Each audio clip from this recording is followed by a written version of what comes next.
تو بہرحال وہ سب چیزیں ان کے اوپر ظاہر ہونا شروع ہو گئیں. تو یہاں ایک چیز ملتی ہے کہ ان کا حبیب خدا کی زندگی میں آنا. یہاں ہمارے لیے ایک درس ہے کہ خداوند متعال نے ان کے شوہر راہ خدا میں چلے گئے, ان کا ظاہر اثاثہ چلا گیا, بہت اچھی مشکل سے تھی, ظاہر اسلام میں آئے تھے تو ایک ہدف تھا, زندگی کا ہدف تھا, اس ہدف کے باعث تکلیفیں اٹھا رہی تھیں لیکن مطمئن تھے, خوشگوار زندگی ان کی تھی. لیکن شوہر کے انتقال کے بعد یہ چیز ان کے لیے بہت زیادہ ناگوار اطراف نے بھی کر دیا تھا اور خود مزاجن بھی تھوڑی سی ان کے لیے اذیت کا باعث رہا. ان کے بارے میں یہاں ایک چیز ملتی کہ حبیب خدا نے ان کو ایک دعا تعلیم فرمائی. اچھا, دعا تعلیم فرمائی, اس میں ہم کلمہ ایک پڑھتے ہیں انا للہ و انا الیہ راجعون. اس بابت بھی ملتا ہے, کچھ تاریخیں بتاتی ہیں سورہ طلاق کی دوسری آیت اور دوسری آیت کا آخری حصہ اور تیسری آیت من یتق اللہ یجعل لہ مخرجا, یہ والی آیت بتائی. اچھا, بیان یہ کیا کہ اگر آپ مسلسل اس آیت کا ورد رکھتی ہیں تو خداوند متعال نے جو کچھ بھی آپ سے لیا ہے نا اس سے بہتر عنایت فرمائے گا. اچھا, یہ کیونکہ یہ زبان پیغمبری سے, رسول خدا کی زبان سے یہ کلمات صادر ہوئے تھے تو ان کو یقین تھا, لیکن یہ دل ہی دل میں سوچا کرتی تھی کہ میرے شوہر ایک بہترین انسان تھے, بہترین شوہر تھے, بہت اچھا وقت گزارا ہے, ان سے بہتر انسان کون ہو سکتا ہے. دعا یہ جو ورد تھا وہ مسلسل پڑھتی جا رہی تھی, لیکن یہ ساتھ ساتھ ان کے ذہن میں ایک الگ سی بھی تھی کہ ایسا ممکن نہیں, وہ میرے شوہر بہت بہتر تھے. کچھ وقت گزرا, ان کے بارے میں ملتا ہے کہ سن 4 ہجری میں حبیب خدا نے ان کو خواستگاری کا پیغام بھیجا. تو جب پیغام بھیجا تو وہاں انہوں نے یہی جب حبیب خدا سے بیان کیا کہ میں عمر رسیدہ ہوں اور عیالدار ہوں, اور سب سے زیادہ یہ کہ میں اب مزاج کی اتنی خوشگوار نہیں رہی ہوں. بہرحال حبیب خدا نے پیغام بھیجا اور ان کے لیے دعا بھی فرمائی اور یہ بھی کہا کہ میں آپ کے بچوں کی کفالت کر لوں گا. اس طرح یہ حبیب خدا کی زندگی میں آئیں. کیا بات ہے, ایک اور مرتبہ عطا ہوا. اور واقعاً جناب ام سلمہ سلام اللہ علیہا, ان کا کردار اگر ہم دیکھیں اس زمانے میں کہ جب ایک خاتون ویسے ہی پستی میں تھی یقیناً, اور ظاہری اعتبار سے اتنی زیادہ انڈیپینڈنٹ بھی نہیں تھی, اس موقع پر وہ تمام صدر اسلام کی جتنی مشکلات تھی انہوں نے سہیں. لیکن پھر جب شوہر کا انتقال ہوا اور وہ مقام اور مرتبہ آپ کو ملا, ایک لیول اور آپ کا مقام بڑھا اور ام المؤمنین میں آپ کا شمار ہونے لگا. اور جب جناب ام سلمہ رسالت میں آپ کی زندگی میں آئیں, اس کے بعد آگے کے احوال کیا؟ یہ حبیب خدا کی زندگی میں آئیں, یہاں سے ان کی زندگی میں ہم دیکھیں تو ہمیں فضائل نظر آتے ہیں. خود حبیب خدا کی زندگی میں آنا, رسول خدا کی زوجیت نصیب ہونا, یہ خود ایک بہت بڑی فضیلت ہے. لیکن خود یہ ایک فضیلت ہم کہیں کہ از جانب خدا ہے, لیکن انہوں نے خود بھی بہت ساری ایفرٹس کی, خود بھی بہت ساری کوششیں کی ہیں.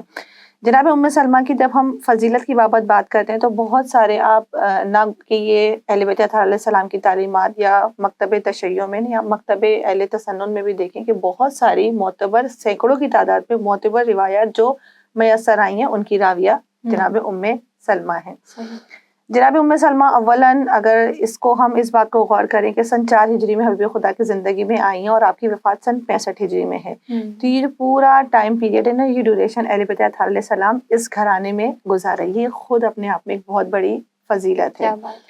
پھر ان کے بابت ملتا ہے کہ صلح حدیبیہ کے موقع پر یہ رسول خدا کو انہوں نے ایک مشورہ دیا, وہ بھی ایک بہت بہترین مشورہ تھا اور اس پر حبیب خدا نے عمل بھی کیا.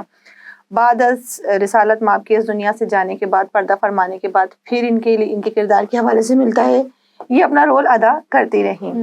مگر زندگی میں ہی ایک چیز جو ہمیں بہت خاص نظر آتی ہے, ہمارے پاس آیہ تطہیر کے حوالے سے جو روایات ملتی ہیں اس میں بہت ساری روایات یہ کہتی ہیں کہ یہ جو پورا مارکہ اہل قصہ ہوا, یہ جو قصہ اہل قصہ ہوا, یہ جناب ام سلمہ کا گھر تھا.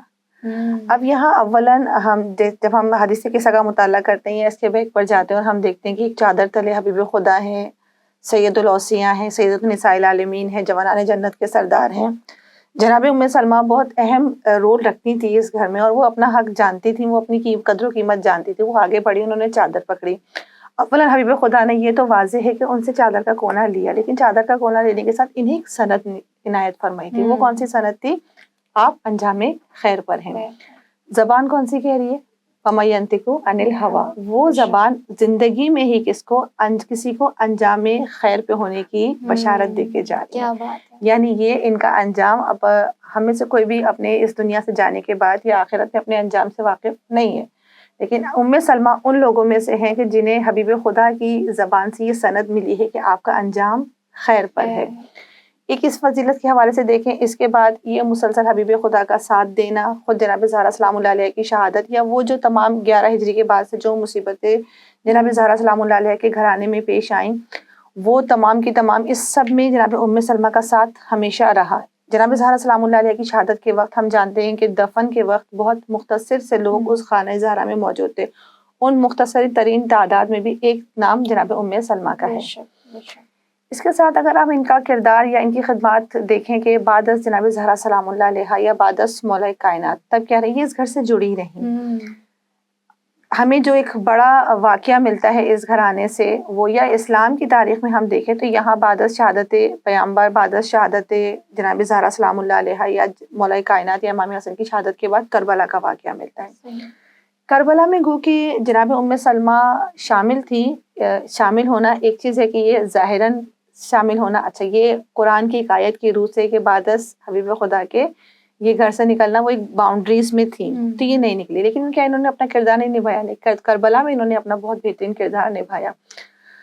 اولاً کو کربلا کے حوالے سے ایک چیز یہ ان لوگوں میں سے تھی، کربلا کی خبر بہت پہلے جن کو مل جانے والی تھی، جب حبیب خدا کے پاس جبرائیل امین امام حسین علیہ السلام کی شہادت کی خبر لے کر آئے ہیں اور ایک خاک ایک شیشی میں رکھی ہوئی دی ہے، تو وہ شیشی، اس خاک والی شیشی رسول خدا نے جناب ام سلمہ کے حوالے کی ہے، اور یہ پہلے سے بتا بھی دیا کہ جس دن میرا بیٹا حسین ابن علی کربلا کی زمین پر شہید کیا جائے گا، اس شیشی کے اندر جو خاک ہے یہ سرخ ہو جائے گی۔ یعنی جناب ام سلمہ ان لوگوں سے بھی ہیں کہ شہادت امام حسین علیہ السلام کی اولین جن لوگوں کو مدینے میں خبر ملی ہے ان میں سے ایک جناب ام سلمہ ہے، اس شیشی کے باعث۔ جناب ام سلمہ جانتی تھیں، اچھا کربلا کے حوالے سے یہ ان لوگوں میں سے تھیں جو وہ پہلے سے زبان پیغمبر سے کربلا کی بابت جانتی تھیں۔ اب جو گھر میں تھے، ان کا کردار کس طرح ملتا ہے؟ گھر میں جو خواتین تھیں، اگر ہم کہیں کہ جناب زینب سلام اللہ علیہ ان کو پورا تیار کیا، یہ آلریڈی تیار تھی، لیکن ام سلمہ اپنا کردار نبھاتی رہیں۔ جناب کلثوم آپ دیکھیں مولا کائنات کی دختر، ان کے لیے اگر ہم کہیں کہ ان کو آمادہ کرتی رہیں تو وہ بھی کچھ کسی حد تک تیار تھیں، لیکن یہ جو دیگر خواتین تھیں ان کو جو آمادہ کربلا کے لیے آمادہ کرنے والی تھیں، ان میں جناب ام سلمہ کا ایک بہترین کردار نظر آتا ہے۔ کیا بات! اور دین آزاد ہم ملاحظہ کر رہے ہیں جناب ام سلمہ سلام اللہ علیہ کی خدمات کے اعتبار سے، اور آپ کا کیا کردار ہے واقعاً حضور اکرم صلی اللہ علیہ وآلہ وسلم کے گھرانے میں جب آپ آئی ہیں تو کس انداز سے اپنی زندگی گزاری ہے، اور جناب سیدہ سلام اللہ علیہ کی بچوں کی دیکھ بھال اور خود جناب سیدہ کی دیکھ بھال، اور پھر ساتھ میں وہ کردار بھی آپ کا رہا کہ آپ نے رسول اللہ کی جو شفقت ہے جناب حسنین کریمین سے، اس کو بھی دیکھا ہے، اس کو بھی ملاحظہ کیا ہے کس انداز سے وہ شفقت فرماتے تھے اور کتنی محبتیں دیا کرتے تھے، اور بہت ساری ایسی روایتیں اور ایسی حدیثیں ہیں جو جن کی راویہ جناب ام سلمہ ہمیں نظر آتی ہیں۔ اس کے ساتھ ساتھ یہ بڑا اہم ترین پہلو ہے کہ آپ کے لیے حضور اکرم صلی اللہ علیہ وآلہ وسلم نے فرمایا کہ آپ خیر پر ہیں، یہ بہت امپورٹنٹ چیز ہے، انشاءاللہ اس پہ بات کریں گے۔ لیکن خیر میں آپ سے جاننا چاہتی ہوں، جیسے آپ بیان فرما رہی ہیں کربلا کے اعتبار سے، کربلا میں نہیں ہے لیکن کربلا کی تیاری کروا رہی ہیں، کیا کہیں گے اس بارے میں؟ اچھا، اولاً اس کے حوالے سے جیسا کہ عرض کیا کہ یہ کربلا کے عنوان سے پہلے سے باخبر لوگوں میں سے تھیں۔ خود حبیب خدا کی زندگی سے ایک واقعہ ملتا ہے کہ ایک روز آیا اور حبیب خدا جناب ام سلمہ کو ایک تاکید کر کے گئے کہ اے ام سلمہ میں حجرے میں جا رہا ہوں اور کوئی بھی اگر پیچھے سے آتا ہے تو اس کی اجازت نہ دیجیے گا۔ جناب ام سلمہ اس بات کو بہت دھیان رکھا ہوا تھا کہ حبیب خدا حجرے میں موجود ہے۔ کچھ دیر گزری، ایک امام حسین علیہ السلام گئے اور تیزی سے نانا جان کے پاس چلے گئے۔ امام حسین علیہ السلام اس وقت رسول خدا کے جب یہ حجرے میں داخل ہوئی ہیں کہ امام حسین علیہ السلام کو روک لیں، تو انہوں نے دیکھا کہ امام حسین علیہ السلام رسول خدا کے سینے پہ سوار ہیں، تو انہوں نے اس وقت چاہا کہ اس کو امام حسین علیہ السلام کو رسول خدا سے جدا کریں، تو رسول خدا نے روک دیا کہ نہیں ام سلمہ میرے بچے کو مت روکنا، اور اس کے بعد امام حسین کو سینے سے لگا کے، اور پھر اس وقت جناب ام سلمہ کو کربلا کی پوری شہادت امام حسین علیہ السلام، کربلا کے تمام در واقعات، یہ بتانے کا مقصد کہ جناب ام سلمہ کربلا سے بار بار ان کو واقف کیا جاتا تھا۔ اب کربلا جو رسول خدا کی زبان سے سن لے تو اس کے دل کی کتنی گہری خواہش ہوگی کہ وہ از خود وہ کربلا تک جائے۔ بہرحال کچھ قوانین قرآن تھے جن کے باعث وہ نہیں جا سکیں، مگر یہ کہ انہوں نے اپنا کردار کربلا کے لیے پیش کرنا تھا۔ کردار کس طرح پیش کرنا تھا؟ بیٹیوں کو آمادہ کیا،